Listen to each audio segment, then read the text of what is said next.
izinkan kami memperkenalkan diri terlebih dahulu. Perkenalkan, nama saya Wiyatina. Perkenalkan, nama saya Najwa Lutfia. Perkenalkan, nama saya Kevin Albaristira. Saya Rena Ibu-Madari. Dan saya Kirina Ramadhani Setiawati Putri. Selanjutnya pada materi pertama akan dijelaskan oleh Aulia.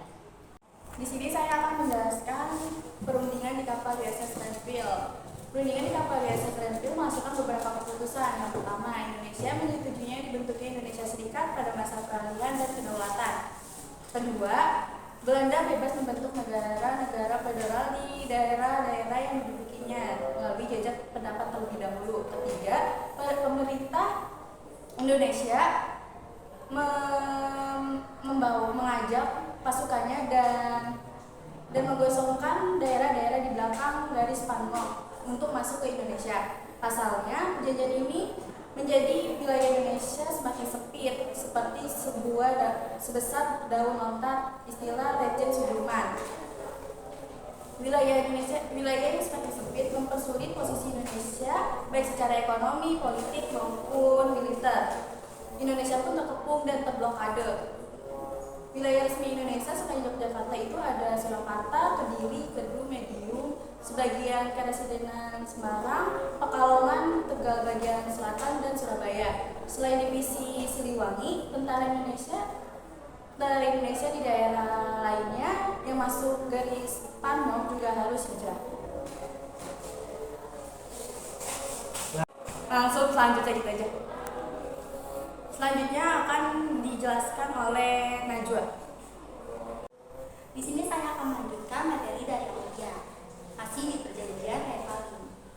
Nah, sebagai bentuk kekecewaan terhadap pemerintahan ini karena mereka itu tidak percaya mosi terhadap kabinet, dan kabinet ini pun jatuh dan diserahkan kembali kepada Presiden Soekarno pada tanggal 23 Januari 1948. Nah, Belanda sendiri sudah membuat negara-negara boneka. Negara-negara boneka ini itu terdiri dari negara Pasundan, negara Jawa Timur, negara Indonesia Timur, negara Madura. Nah, negara tersebut itu membuat suatu organisasi atau himpunan yang disebut dengan Vincent Cosmos Federal of Select atau disebut BCO. Di sisi lain, di Yogyakarta tepatnya, rakyat, tentara, pemerintahnya itu bersatu untuk melakukan serangan kepada Belanda disebut dengan serangan gerilya. Karena itu bakal Indonesia sendiri juga tahu kalau misalkan itu dapat melambat perjanjian senjata. Nah, partai ini juga membuat satu strategi yang disebut dengan Irma strategi atau disebut dengan strategi peminjaman. Nah, di kondisi di Jawa itu sendiri juga sudah menurut dikarenakan Belanda itu juga sudah berhasil memasuki daerah Yogyakarta pada tanggal 19 Desember 1948. Para pemimpin di Indonesia itu ditawan. Nah, Soekarno sama Hatta itu sebelumnya sempat diasingkan ke daerah Surapat, tepatnya di Sumatera Utara. Bukan Soekarno sama Hatta doang yang diasingkan, banyak tokoh-tokoh juga yang diasingkan ke daerah Surapat ini.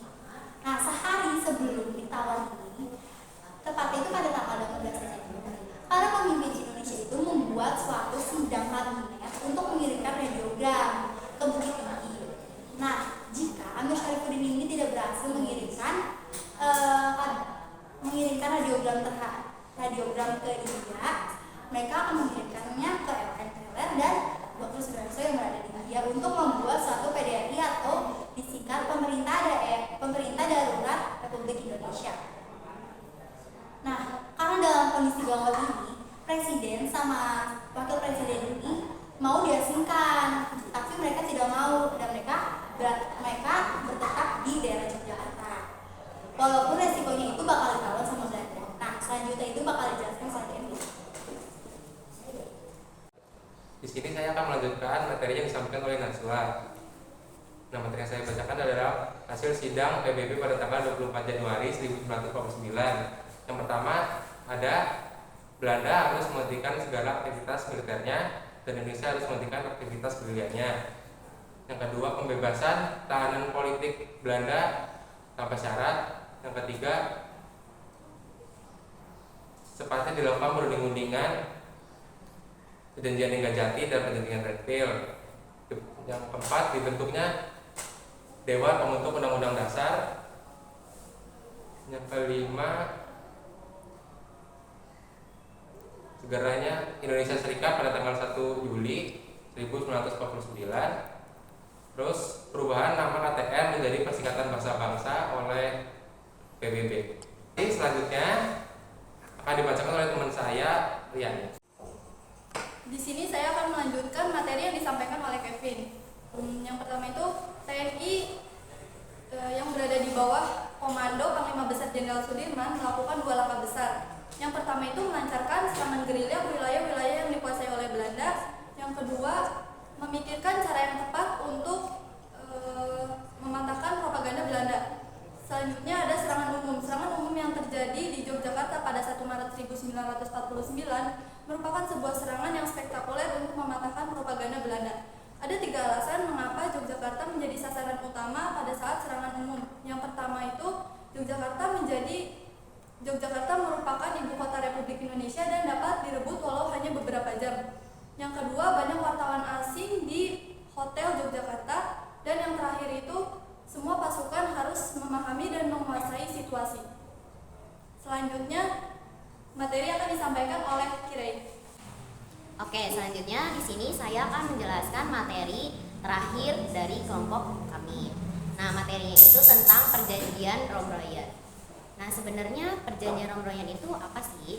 Jadi, perjanjian Romroyen itu adalah perjanjian di mana perjanjian itu terjadi antara negara Indonesia dengan Belanda, yang dimana pada saat itu dimulai pada 17 April 1949 dan berakhir dengan penandatanganan itu pada 7 Mei 1949 yang tempatnya itu dilaksanakan di Hotel Des Indes Jakarta. Lalu kenapa perjanjian ini bisa dinamakan perjanjian Romroyen? Jadi perjanjian ini diambil dari nama kedua tokoh di 2 negara ini, yaitu dari pihak Indonesia yang bernama Muhammad Rum dan yang kedua dari pihak Belanda itu bernama Dr. Frederik van Royen. Nah, selanjutnya apa sih tujuan dari perjanjian Romroyen ini? Tujuannya itu untuk menghentikan aktivitas gerilya atau perang gerilya yang terjadi antara negara Indonesia dengan Belanda dan untuk menyerahkan kedaulatan secara utuh dari pemerintahan Belanda ke Indonesia. Nah, selama proses perundingan ini berlangsung, di antara kedua negara ini dimediasi oleh wakil dari negara Amerika Serikat, yaitu yang bernama Merle Cochrane. Nah, adapun dari perundingan berikutnya dari pihak Indonesia itu diperkuat kembali oleh wakil presiden Indonesia, yaitu Dr. Andes Muhammad Hatta dan Sri Sultan Hamengkubuwono IX. Dan pastinya pada pelaksanaan perundingan ini baik dari pihak Indonesia maupun Belanda itu menyatakan pernyataan atau permintaan. Nah, adapun dari pernyataan atau permintaan di pihak Indonesia itu yang pertama, memerintahkan pasukannya itu untuk menghentikan aktivitas perang gerilya ini. Yang kedua, saling bekerja sama dalam menjaga keamanan, ketertiban dan juga perdamaian. Dan yang ketiga itu dari pihak Indonesia harus terlibat dalam rapat konferensi meja bundar di Den Haag.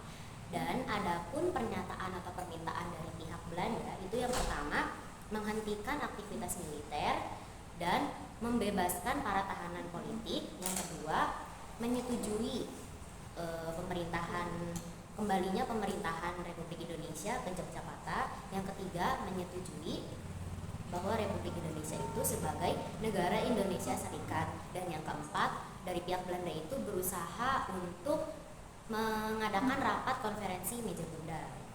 Nah, dari kedua negara ini setelah menyampaikan pernyataan atau permintaannya pasti terjadi perundingan. Nah, hasil dari perundingan ini atau kesepakatan ini dinamakan oleh perjanjian Romroyen. Nah, adapun isi dari perjanjian Romroyen ini yaitu yang pertama, memerintahkan kepada pasukan bersenjata Republik Indonesia itu untuk menghentikan aktivitas perang gerilya ini.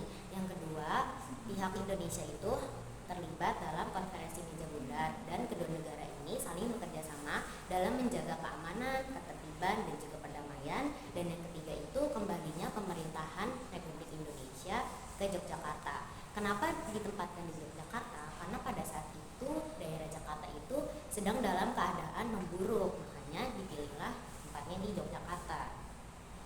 Nah, dan pada akhirnya itu Presiden dan juga Wakil Presiden Indonesia, Insinyur Soekarno dan Muhammad Hatta, kembali ke Yogyakarta, dan hal itu diikuti oleh penarikan mundur pasukan Belanda dari Yogyakarta. Nah, maka dari itulah kependudukan Belanda atas Yogyakarta itu pada 19 Desember 1949 berakhir. Nah, itulah penjelasan singkat tentang Perjanjian Roh Royan sekaligus penutupan dari materi kelompok kami. Sekian penjelasan dari kelompok kami, semoga dapat bermanfaat dan kami mohon maaf apabila terdapat kesalahan dan juga kekurangan. Kami tutup.